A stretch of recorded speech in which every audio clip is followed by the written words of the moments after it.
কর্মজীবী মানুষদেরকে বিশ্বনবী এত ভালোবাসতেন, মেহনতি মানুষদেরকে এত পছন্দ করতেন, বিদায় হজের ভাষণেও বাদ যায়নি মেহনতি মানুষদের কথা। তিনি বলেছেন, খবরদার খারাপ আচরণ করবে না, নিজেরা যা খাবে তাদেরও তা খাওয়াবে, নিজেরা যা পড়বে তাদেরকেও তা পড়াবে। আতুল আজিরা আজরাহু ক্বাবলা আইয়াজিফা আরাকু, সুনানে ইবনে মাজার হাদিস। শ্রমিকের ঘাম শুকিয়ে যাওয়ার আগে তার পারিশ্রমিক দিয়ে দাও।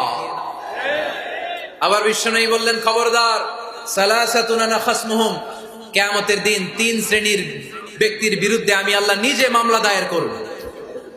এক শ্রেণীর ব্যক্তি হচ্ছে রাজুলুন ইস্তাওফা আজিরান, ইস্তাআজারা আজিরান ফাস্তাওফা মিনহু ওয়া লাম ইয়াতি আজরা, যে ব্যক্তি শ্রমিক ভাড়া করে কাজ করালো কিন্তু তার টাকা দেয় নাই, তার পারিশ্রমিক দেয় নাই। আল্লাহ বলেন, কিয়ামতের দিন তোর বিরুদ্ধে আমি দাঁড়াবো। I will be against you in the day of judgment. কেউ তোরে কিয়ামতের দিন সাহায্য করে ছুটাতে পারবে না।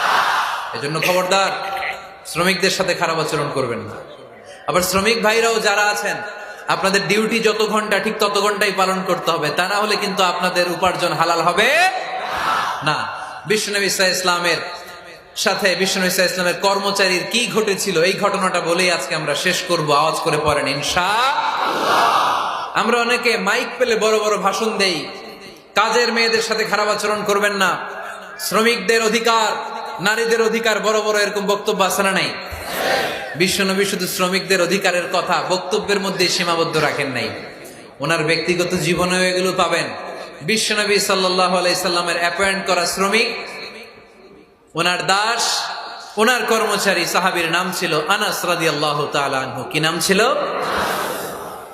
উনি বিশ্বনবীর ব্যাপারে কি কমেন্টস করছে আমরা শুনে আজকের আলোচনার ইতি টানবো। আওয়াজ করে পড়তে হবে ইনশাআল্লাহ।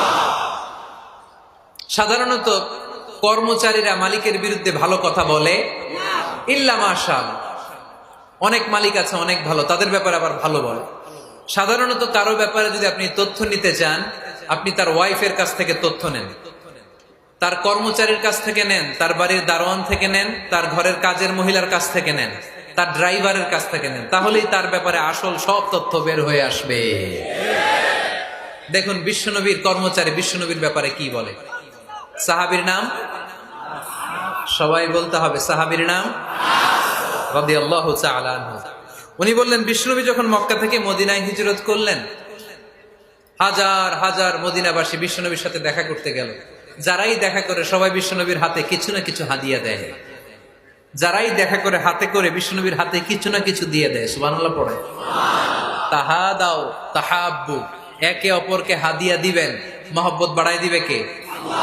হাজবেন্ড স্ত্রীকে গিফট করবেন, স্ত্রী আবার হাজবেন্ডকে গিফট করবেন, বন্ধু বন্ধুকে গিফট করবেন, গার্লফ্রেন্ড আবার বয়ফ্রেন্ডের গিফট করতে যায় না, তাহলে ভেজাল আছে না নাই? চেক এন্ড ব্যালেন্স করতে হবে। আমি প্রায় বলি, ভালোবাসবেন জায়গা মতো, স্ত্রীকে ভালোবাসলেও সব আছে না নাই? স্ত্রীর সাথে অন্তরঙ্গ সময় কাটালেও সব আছে না নাই? কিন্তু এই সময় যদি শালীর সাথে কাটান, ঝামেলা আছে না নাই? ভাবির সাথে কাটালে ভেজাল আছে না নাই? যারাই বিশ্বনবীর সাথে দেখা করে সবাই বিশ্বনবীর হাদিয়া দেয়। সাইয়েদনা আনাস রাদিয়াল্লাহু তাআলা আনহু বর্ণনা করেন, আমার আম্মা যেন দেখা করতে আসলেন আমাকে নিয়ে, আমি ছোট্ট আনাস। আমার আম্মা জান দেখলেন, লাম ইউবকি রাজুলুন ওয়া লাম রাআতুন মিনাল আনসার ইল্লা তাহাফাকা বিতুহফাতিন ইয়া রাসূলুল্লাহ।